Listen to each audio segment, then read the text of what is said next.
আমি নিজে স্ট্যাটিস্টিক্স পড়ে এই সংবাদপত্রে এসেছি। আমার মনে হয় যে এটা সাংবাদিক পেশাটা, এটা আমার এগেন পার্সোনাল অপিনিয়ন, সেটা ইটস লাইক এ কার্পেন্ট্রি না। এই ভাবনাটা এই গভর্নমেন্ট 7 মাস ধরেই অনেকের সাথে কথা বলেছে। আমরা ইউএন এক্সপার্টের সাথে কথা বলেছি, আমাদের একটা কমিটি করে দেওয়া হয়েছিল, তারা বিভিন্ন এক্সপার্টের সাথে কথা বলেছেন। প্রফেসর ইউনুস নিজের ক্যাপাসিটিতে অনেকের সাথে কথা বলেছেন। তো এটার পরে যেটা পুরো ইন্টারিম গভর্নমেন্টের কনক্লুশন হচ্ছে যে আমরা আগামী বছর এলডিসি গ্র্যাজুয়েশন করব এটা। এবং আজকে প্রফেসর ইউনুসের কথা হচ্ছে লেটস ডু ইট, এটা উনি আজকে বলেছেন। এই ঈদে জামা জুতো অ্যাক্সেসরিজের ডিসকাউন্ট। অনেকগুলো কোম্পানির বকেয়া নিয়েই আলাপ হয়েছে এবং আমরা আজকের মিটিংয়ে বলা হয়েছে যে আমরা খুব এক্সিলারেটেড ওয়েতে টাকাগুলো দিচ্ছি। একে তো হচ্ছে যে কারেন্ট যে বিলটা সেটা আমরা দিচ্ছি, প্লাস পূর্বে যে বিলগুলো যেটা জমা ছিল বা যেটা পতিত স্বৈরাচার দেননি, যে টাকাগুলো তারা বিল্ড আপ করে রেখে গেছেন, সেই টাকাগুলোও আমরা দিচ্ছি। এবং সবাই, এবং যারা আমাদের ইন্টারন্যাশনাল পার্টনার যাদের সাথে আমরা বাংলাদেশ গভর্নমেন্ট বিজনেস করছে, তারা তাদের সন্তোষ প্রকাশ করেছেন। আমরা এইটার পুরো কমিটির ইয়েটা আপনাদেরকে দিব, কি কমিটিটা করেছে, বেশ কিছুদিন আগেই করা হয়েছে। এবং এটা আপনি এই পুরোটাই 560টা মসজিদ এই কিভাবে মানে এখানে করাপশনটা হয়েছে সেটার উপরে এই কমিটিটা করা হয়েছে। আমাদের সমস্ত বাংলাদেশে যে সমস্ত ইন্ডাস্ট্রি আছে এবং প্রত্যেকটা ইন্ডাস্ট্রি কি পরিমাণ ইম্প্যাক্ট করতে পারে বা আদৌ পড়বে কিনা, সেগুলো সব কিছু নিয়েই এই ইন্টারিম গভর্নমেন্ট চিন্তাভাবনা করেছেন। তারা এক্সপার্টদের ওপিনিয়ন নিয়েছেন, কথা বলেছেন এবং এরপরে এই কনক্লুশনটা তারা নিয়েছেন যে না, আমরা আগামী বছর আমরা এলডিসি গ্র্যাজুয়েশন করব এই বিষয়ে। এবং এই যদি আমাদের কোনো ধরনের কোনো ইম্প্যাক্ট কিছু ইন্ডাস্ট্রিতে পড়ে, সেই জন্য আমরা আগে থেকে প্রিপারেশন নিব। আর আপনারা জানেন আমরা ইমিডিয়েটলি 2026-এ এলডিসি গ্র্যাজুয়েশন করলেও যে বেনিফিটগুলো আমরা পাচ্ছিলাম এজ এ এলডিসি, সেটা আরও 3 বছর থাকবে।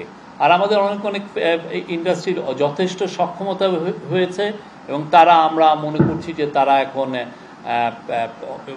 ইন্টারন্যাশনালি এই তাদের কম্পিটিটিভনেস দেখানোর মতো অ্যাবিলিটি তাদের আছে। এটা খুবই, আমরা সবাই শোকাহত। আমরা আমাদের সর্বোচ্চ চেষ্টা করেছি এই শিশুটিকে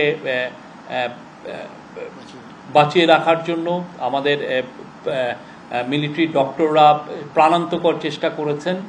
আর যারা এই ঘটনায় অভিযুক্ত তাদের সবাইকেই অলমোস্ট অ্যারেস্ট করা হয়েছে। এবং আজকে চিফ অ্যাডভাইজার নিজে নির্দেশ দিয়েছেন, উনি তো আজকে শোক প্রকাশ করেছেন এই মৃত্যুতে, এবং উনি কঠোরভাবে নির্দেশ দিয়েছেন যে এদেরকে, যারা যারা অভিযুক্ত তাদেরকে যাতে খুব দ্রুত বিচারের আওতায় আনা হয়।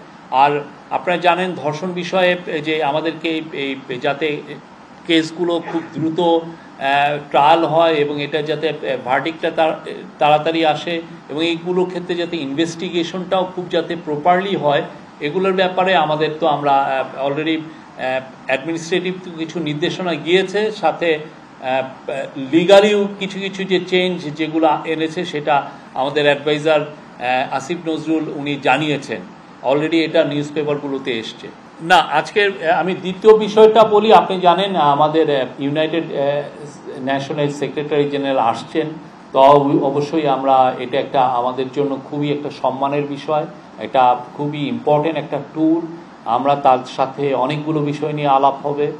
উনি বাংলাদেশের রোহিঙ্গাদের সাথে সলিডারিটি প্রকাশ করবেন। আপনারা জানেন রোহিঙ্গাদের যে এইড কাট হয়েছে সেই বিষয় নিয়ে ওনার সাথে যথেষ্ট কথা হবে।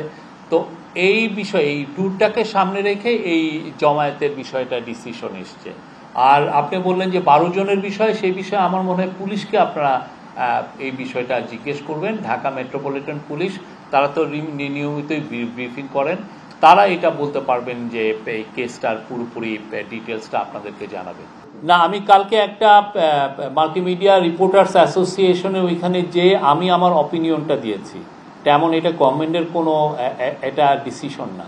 আমি মনে করি যে আমাদের বাংলাদেশের সাংবাদিকরা যে পরিমাণ রিস্ক নিয়ে কাজ করেন, যে পরিমাণ মেহনত করেন, যে পরিমাণ হোস্টাইল এনভায়রনমেন্টে কাজ করেন, তাদের সেই পরিমাণে তারা আসলে মূল্যায়িত হন না, তাদের ওয়েজেস খুবই লো, এবং এটা আমি মনে করি যে এটা অনেক, এবং কিছু কিছু ক্ষেত্রে আমাদের কাছে এভিডেন্স আছে, এবং আমি দেখেছি আমার খুব প্রিয় কিছু ছোট ভাই যারা সাংবাদিক তাদের ক্ষেত্রেও দেখেছি যে 5-10 হাজার টাকাও কিছু কিছু বড় বড় পত্রিকা যারা খুব own by wealthy group of companies তারা তাদের সাংবাদিককে 5-10-15 হাজার টাকা দিচ্ছেন।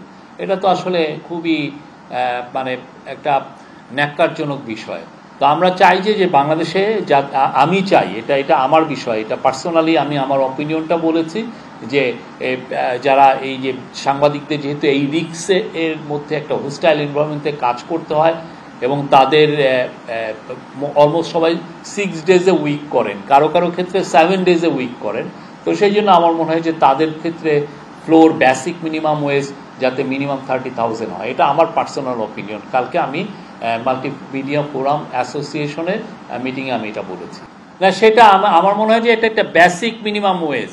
হ্যাঁ, যেমন ধরুন গার্মেন্ট ফ্যাক্টরিতে তো বেসিক মিনিমাম ওয়েজ আছে, তো উপরের কে কত পাচ্ছেন সেই কিন্তু দেখছে না, কিন্তু বেসিক একটা যে এর নিচে কেউ পাবেন না, এটা কিন্তু পুরো পৃথিবীর অনেক দেশে আছে। আমেরিকায় আছে যেমন ধরেন basic minimum wedge, hourly wedge আছে, যে এই স্টেটে আপনার এত $15 আপনার 1 ঘন্টা খাটলে আপনাকে $15 দিতে হবে। ঠিক তেমনি আমাদের ক্ষেত্রে আমার মনে হয় যে উপরে কে কত পাচ্ছেন, কোন এডিটর 20 লাখ টাকা পাচ্ছেন, 10 লাখ টাকা, সেটা আমরা দেখছি না, বাট একটা ফ্লোর ওয়েজ যাতে থাকে যে না একটা সাংবাদিক এর নিচে পাবেন না, কেননা উনি তো অনেক হোস্টাইল এনভায়রনমেন্টে কাজ করেন। আপনি দেখেন আমাদের এই জুলাই বিপ্লবে, জুলাই গণ অভ্যুত্থানে 5 জন সাংবাদিক মারা গেছেন। সেই 1971-এর পরে এই এত বেশি সাংবাদিক আমরা হারালাম, তারা শহীদ হলেন। তো আমরা চাই যে সাংবাদিকরা আমি চাই, এটা আমার পার্সোনালি, যেই রিস্কে কাজ করেন তাদের সেইভাবে মূল্যায়িত যাতে হন। আমি নিজে স্ট্যাটিস্টিক্স পড়ে এই সংবাদপত্রে এসেছি। আমার মনে হয় যে এটা সাংবাদিক পেশাটা, এটা আমার এগেন পার্সোনাল অপিনিয়ন, সেটা ইটস লাইক এ কার্পেন্ট্রি, জানেন না, এই যে আপনি গুরুর সাথে বসে আপনি শিখছেন, এবং ইথিক্সগুলো আপনি যদি ভালো জানা থাকে এবং কিছু গ্র্যাজুয়েট স্কুলে পড়েন, এটা ইটস অ্যান অ্যাডভান্টেজ, আপনার এক্সট্রা অ্যাডভান্টেজ। কিন্তু অন্যান্য আরেকজন যে জার্নালিজম জানবেন না, হ্যাঁ, অন্য জায়গা থেকে পড়ে এসে, এটা কিন্তু পৃথিবীর অনেক বড় বড় সাংবাদিক আছেন যারা সত্যিকার অর্থে জার্নালিজমই পড়েন নাই। হ্যাঁ, এটা আসলে আমরা করছি না। আমাদের দেখতে হবে যে যেই লেখাটা হচ্ছে সেটা ইথিক্যালি ঠিক কিনা, এটা কে লিখছে, কেন লিখছে, তার এডুকেশন কোয়ালিফিকেশন কি, এটা আসলে ধর্তব্যর বিষয় না। থ্যাংক ইউ, প্লিজ এটা আমার সাথে পরে এটা আলাপ করতে পারবেন। Thank you.